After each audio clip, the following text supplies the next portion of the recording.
Welcome yet again to Adventures in Entrepreneurship. I am your host, Jared. This is Captain Clay. And today we are continuing on with the success principles of the one and only Napoleon Hill. Today, Clay, we are talking about self-confidence. This chapter is near and dear to my heart because I think that as an entrepreneur, as a business owner, people will say stuff about you. You know, like people will say stuff about Oprah, Henry Ford, Bill Gates, Steve Jobs. They say they're obstinate. They say they're closed-minded. They're difficult. They're just overly tenacious, whatever. But the thing is they're committed to an idea, towards the achievement of a goal above everything else. And they don't really worry about the thoughts of other people that are negative. And Thomas Edison talked about, or Albert Einstein talked about how great minds often encounter violent opposition from mediocre minds. Talking about how they violent opposition and people that are just irate about it. You know, Galileo, you know, is like, hey guys, I'm pretty sure that the Earth, you know, is not just the center of the universe. I'm pretty sure there's other planets. And they're like, we should burn it. You know, and that's just how history's always responded to people. Martin Luther's like, you know, I think it'd be a good idea if Christians could maybe read the Bible. You know what I mean? Just kind of maybe open it up occasionally. Maybe, you know, it might be a good idea for them to know a few things about the religion.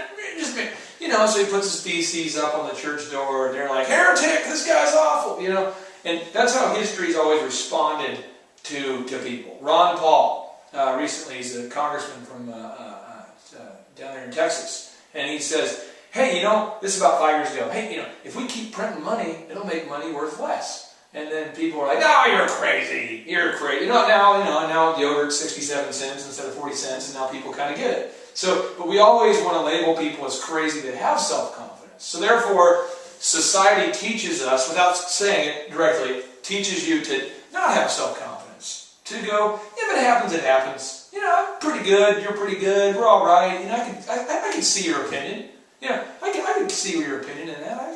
Everyone's opinion is equally valid, but no one has self-confidence. And if you do, you're known as like a freak.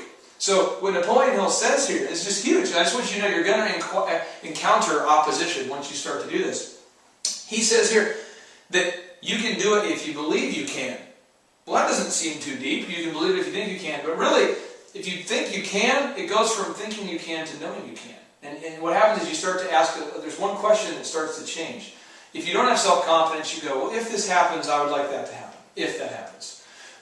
But when you have self-confidence, you say, how can I make it happen?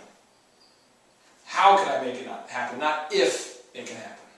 So if you're dating a lady and you know that she's going to say yes because you are confident, you're a sick freak. You know she's going to say yes when you propose. You don't go, hey baby, if hypothetically, if it worked out, do you think maybe a guy like you or a guy like me, a girl like you could maybe, you know, but if not, it's okay. You know, that's not how you propose. You know, you say, such and such, which would be a weird name, but such and such, I am, you know, in love with you, and I definitely want to spend the rest of my life with you. Will you marry me? And you say it with conviction. It's almost like a clarifying question. You're not even asking, like, would it be okay, maybe? But so many people go through life with that just weak sauce, just beggar attitude. So they start to say stuff like, would you like to book a package with us? Or, hey, I got a church I go to. Would you maybe sometime want to go? Because it's pretty good. Who wants to do that? No, you have to have self-confidence. You have to say it with conviction. So I'm asking you right now, with your goals and dreams in your life, are you saying, well, if it happens, then I'll do this? Are you saying, if my business takes off, someday I would like to do this? Are you saying, if it happens, someday I'd like to do it? Or are you saying, it's going to happen, now my goal is to figure out how it's going to happen? Are you doing that? And that's the litmus test. That's going to tell you whether you have self-confidence or not. If you're saying, well, if it works out, I want this to happen, then I can guarantee you it will not ever happen. But if you're saying, I know it will happen, and I will never quit. I'm going to just work and work and work. You can reject me, I grow back like a weed. I'm going to keep coming back, and I know it's going to happen. I just got to find how. Then you're a sick freak. And I want to give you one final analogy to help you out here. Let's pretend that you're a door-to-door salesman, but you're Chuck Norris. You're a Chuck Norris door-to-door salesman. You're going around door-to-door selling Kirby vacuums. It's a reputable product. Maybe you don't like Kirby. Maybe it's a water purifier or some kind of organic cleaning system. But you're going around door-to-door. If you're Chuck Norris, you knock, and if the door isn't open, you kick it open. You probably go to jail. You probably don't sell anything. But that's what Chuck Norris does. He kicks his way into the door. He gets in. But most people just kind of knock quietly as to not disturb people and then move on. But you've got to have that kind of tenacity. You've got to be like a Chuck Norris door-to-door salesman. That's what you got to be in order to succeed. Self-confidence, critically important. Without it, you don't have enough momentum behind you to do anything.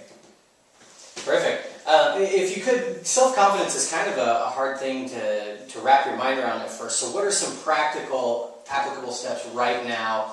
What can you do? I'm going to give you the big three.